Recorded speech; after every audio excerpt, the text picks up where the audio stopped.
Realme Narzo 10A Review, NDTV Gadgets 360. Realme Narzo 10A is the more affordable model in the new Narzo series, and is getting quite a lot of attention thanks to a high-profile launch. Priced under Rs. 10,000, the Narzo 10A doesn't promise quite as much as the Narzo 10, but should be a solid addition to your list of choices if you're looking for a new budget phone. Even before we got the phone, we could say with some confidence that the Narzo 10A will do well in its review, since it's very nearly identical to the Realme C3, which was launched at the beginning of this year and has dominated our buying guide. Luckily for Realme, prime competitor Xiaomi has yet to launch its Redmi 9 series in India. The company might have chosen 10 as its product name just to mess with Xiaomi, because the Narzo 10A will go up against the Redmi 9A whenever it is launched. However, anyone who has recently bought the Realme C3 review will probably be annoyed since the Narzo 10A costs just Rs. 500 more and fixes one big complaint that we had with it. Read on for our full review. The Narzo 10A is exactly the same shape and size as the Realme C3. And in fact it's imperceptibly slimmer than the Narzo 10 review. When seen from the front it would be impossible to tell any of these devices apart. That said, Realme has gone in a dramatic new direction with the rear shell of this phone. Gone are the bold patterns, textures and gradients of other Realme models. In their place you'll find a stark flat white or blue with a gigantic Realme logo splashed across the entire length of the device. The logo looks really prominent in Realme's advertisements and marketing materials, but it's actually fairly subtle in person on our so white review unit. You might not even see it if the light isn't hitting this phone at the right angle. The lettering has a very slightly raised texture and overall it's quite unobtrusive. We like the fact that the Narzo 10A is designed to be tall and relatively narrow, with a 20:9 aspect ratio display and 89.8% screen-to-body ratio. The rear is not slippery, which is a good thing since you'll have to shuffle this phone in your palm in order to reach all corners of the screen. There's a water drop notch at the top, and Realme ships this phone with a pre-applied scratch protection film. Unfortunately you don't get a plastic case in the retail box.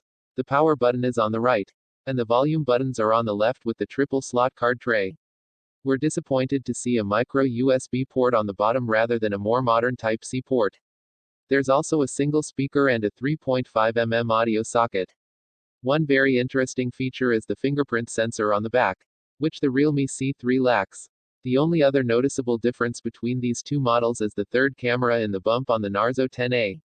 This is a 2-megapixel macro camera, joining the 12-megapixel main camera and the 2-megapixel depth sensor that are also found on the Realme C3. The vertical camera bump itself is something we've now seen on multiple generations of Realme phones. If you're looking for slick design in the sub-Rs. 10,000 price segment, the Narzo 10A delivers. It looks fresh even though this is essentially the same old Realme C3, or at least the international version of it, with a different rear shell. Not everyone will like the huge logo on the back, but a protective case will easily mask that. At the heart of the Narzo 10A is the MediaTek Helio G70 processor. And Realme touts its ultimate gaming performance, even though that's an obvious stretch considering the segment we're talking about here. In our review of the Realme C3 with the same processor, we noticed some stutter while gaming, and we'd expect the same here. There's only one configuration, 3GB of RAM and 32GB of storage, but of course you have to consider that this phone itself is another minor variant of the Realme C3. There's a 5000 mAh battery, but quick charging isn't supported beyond 10W. Wired reverse charging is available, for which you'll need a USB OTG adapter.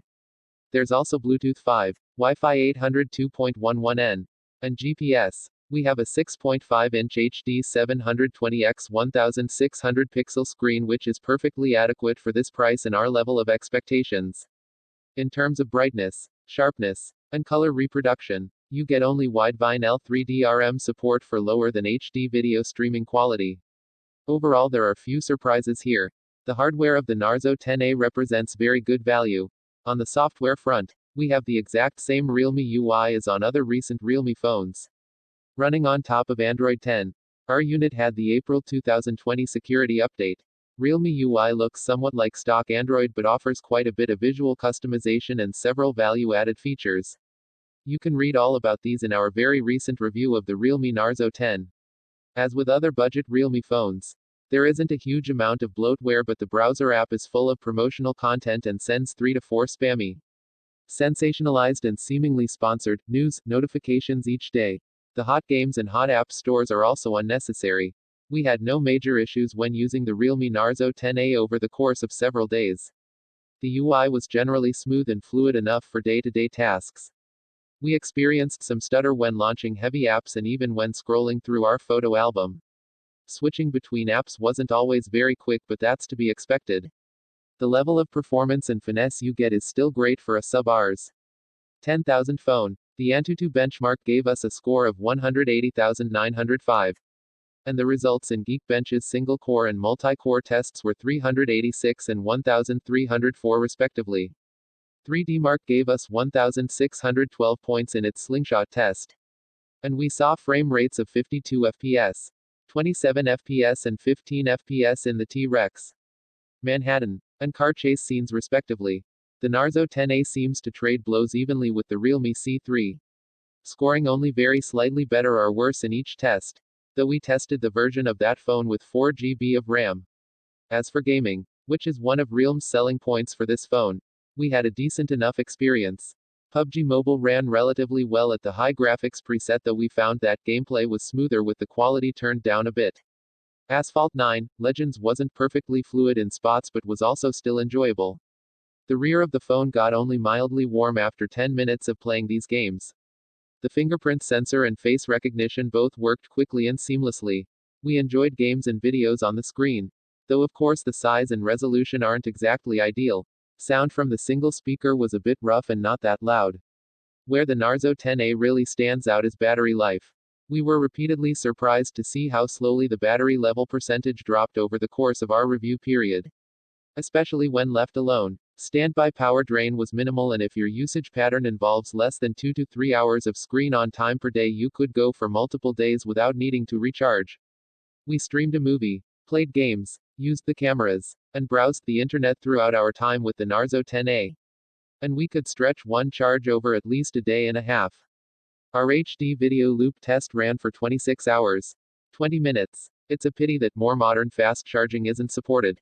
But 10W isn't too bad. Once again, we find ourselves repeating what we've said about the Realme C3. The Narzo 10A has the same 12-megapixel f1.8 primary camera with PDAF and AI beautification, along with a 2-megapixel depth sensor. The big change is the addition of a 2-megapixel macro camera. This isn't necessarily very useful because of the low resolution, but it can be fun to play around with. The 5-megapixel f2.4 front camera is also common to both models. Realme's camera app is generally well laid out, but there are some quirks, such as the macro camera switcher being buried in a spillover menu. There are fewer shooting options than we saw on the Narzo 10. The less expensive Narzo 10A doesn't offer a night mode. And of course there's no pixel binning down from a large sensor, so no full resolution mode either. That said, you still get Pano, Pro, and slow-mo video modes. The primary camera is capable of capturing some decent landscapes and close-ups in daylight.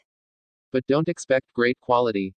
Details were lacking and objects even at a slight distance looked somewhat artificial. Exposures were handled well even under direct sunlight. But colors were dull and detail wasn't sharp, especially in the shadows and highlights. The portrait mode was just about okay, but it took some time and a few attempts to focus on the subject. Macros were just about acceptable. At night, focus speed dropped, and we noted that the Narzo 10A very often failed to get a focus lock unless we tapped the viewfinder ourselves.